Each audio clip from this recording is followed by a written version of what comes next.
Élodie, chargée de communication du musée. J'ai choisi de vous parler de la mosaïque d'Hylas. C'est une mosaïque qui se situe dans le hall du musée.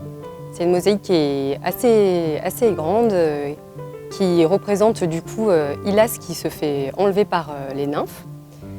J'ai choisi cette mosaïque par sa situation en fait, dans le musée, puisque c'est la seule œuvre qui n'est pas dans les collections permanentes et qui du coup est visible en fait, par le visiteur dès son arrivée sur place.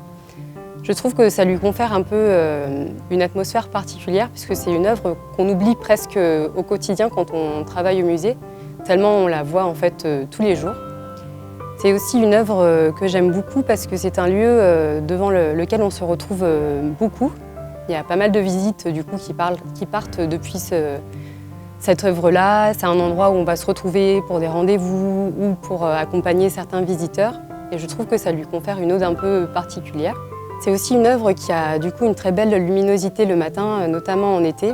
Ça lui confère du coup de très beaux reflets. Et je trouve que ça la rend encore plus mystique en fait, de justement ne pas être intégrée à la collection permanente du musée et de pouvoir être visible en fait, par tout à chacun depuis son arrivée et jusqu'à son retour. En fait, c'est un peu la seule œuvre qui va accompagner le visiteur quand il rentre au musée et quand il en ressort.